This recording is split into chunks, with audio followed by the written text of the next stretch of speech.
They tell you modern war is brutal, that today's soldiers wield unmatched power with their tanks, drones, and rifles, but few know the truth, that in the Middle Ages, danger wore a human face, armored in cold steel, riding a thunderous warhorse, and answering to no law but his own.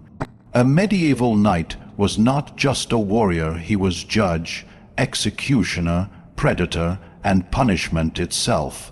His world had no rules of engagement, no Geneva Conventions, no distant commanders whispering restraint into his ear. Only blood, honor, courage, and fear, and in that world, one man's fury could reshape the lives of villages and kingdoms alike.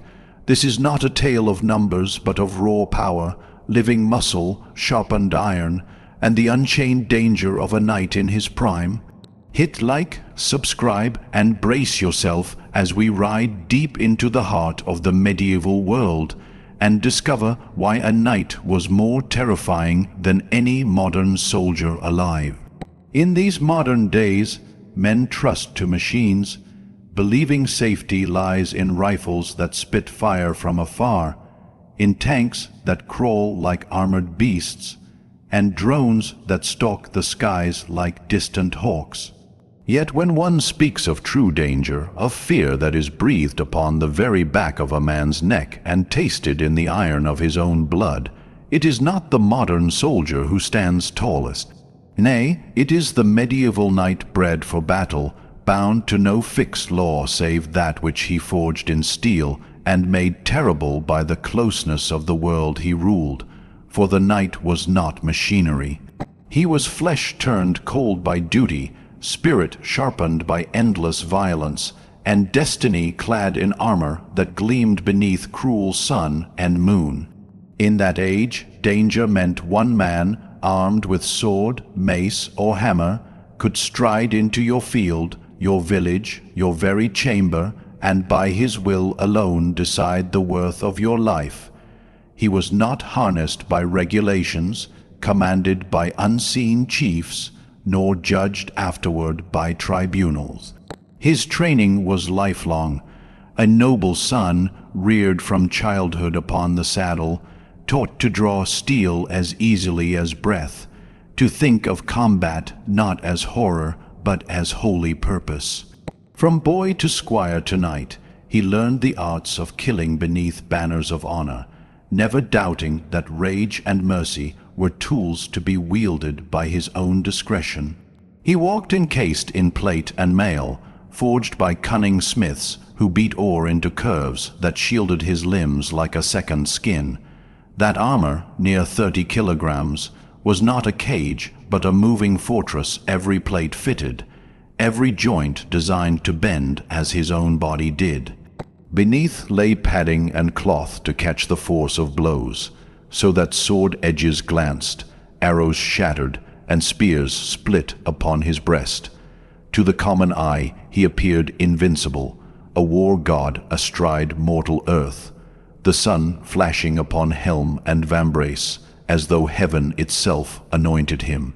Upon his hip lay the longsword, graceful in shape, swift in movement, capable of carving flesh or piercing with surgical thrust between iron plates.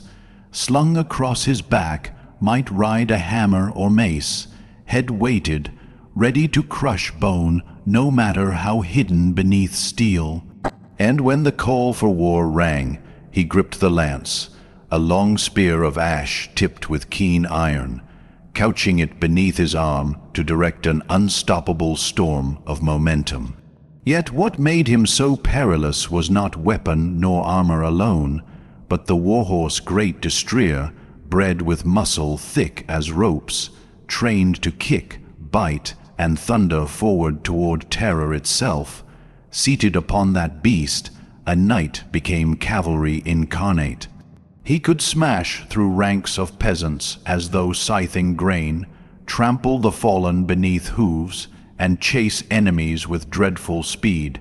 Where modern warfare depends on engines, signals, and order, the medieval knight required only himself and the shrieking wind at his visor. He answered to few. His liege might command him to ride, but once he rode, the land trembled beneath his will.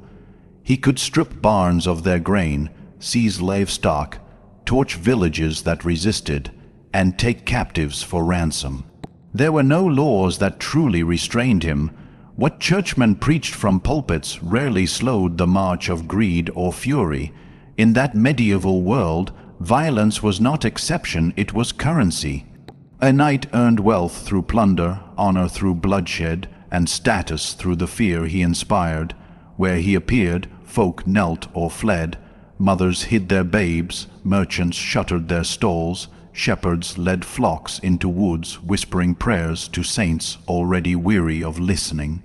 A knight's passing might bring rare protection or sudden destruction, and because they lived beyond the touch of fixed rule, they became predators among men. Compare this with modern soldiers who carry radios buzzing with commands, who abide by codes of conduct enforced by courts and cameras.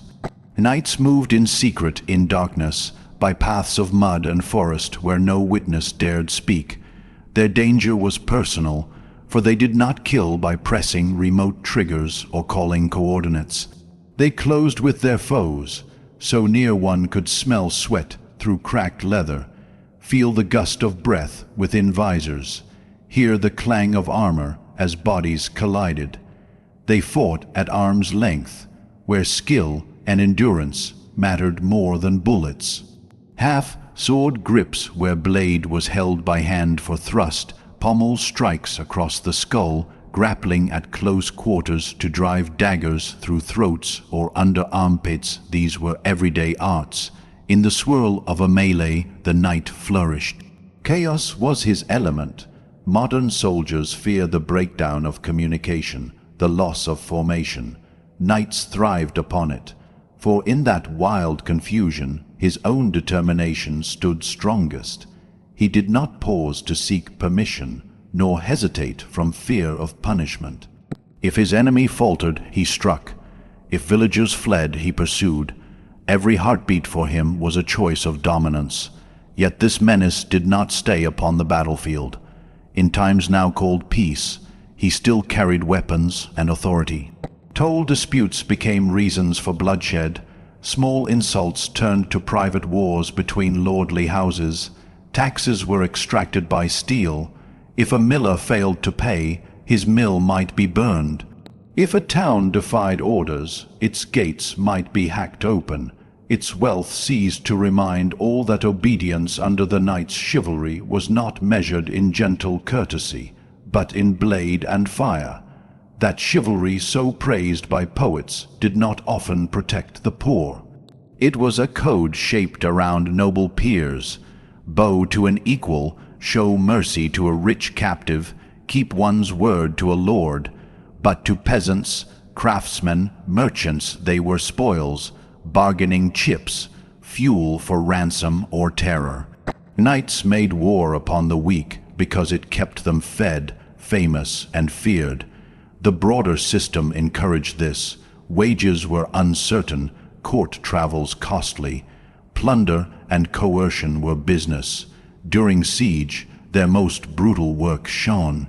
Outside the walls, they ravaged fields to starve defenders.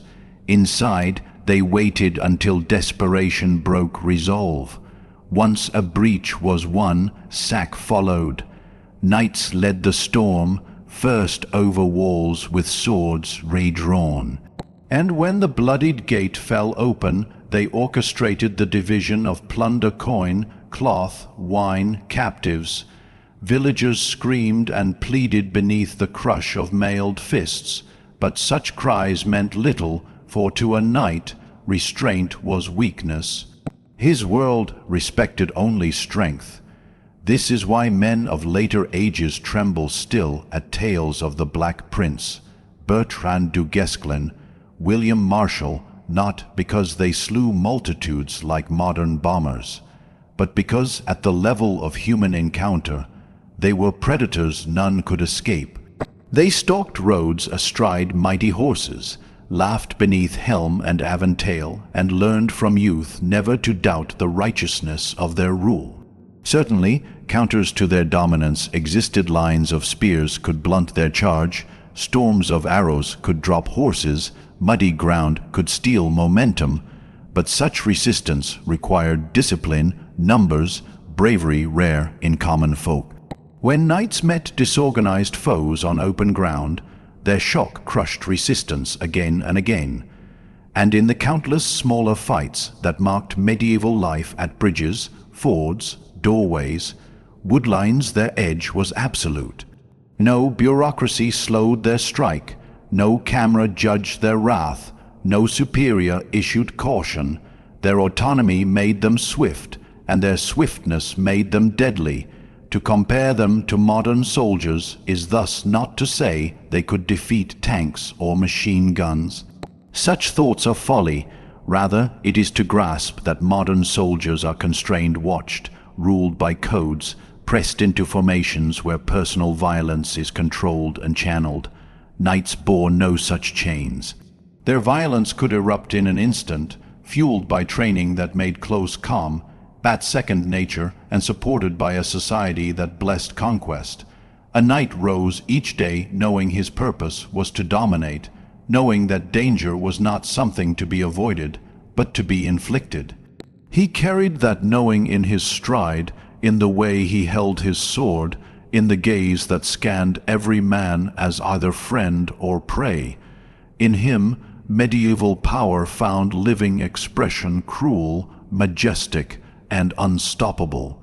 And so, when we ask why the knight was more dangerous than modern soldiers, we must answer, because his world made him so, because he was trained to kill by his own hand, allowed to kill by his own judgment, and rewarded for killing by his own society. He did not merely fight wars, he embodied them, and he carried the war wherever he went. If this tale of steel, courage, and medieval danger stirred your spirit, remember the past is never truly dead. It lives in stories, in memory, and in the echo of hoofbeats on forgotten roads. Share this saga with others who cherish the raw truths of history.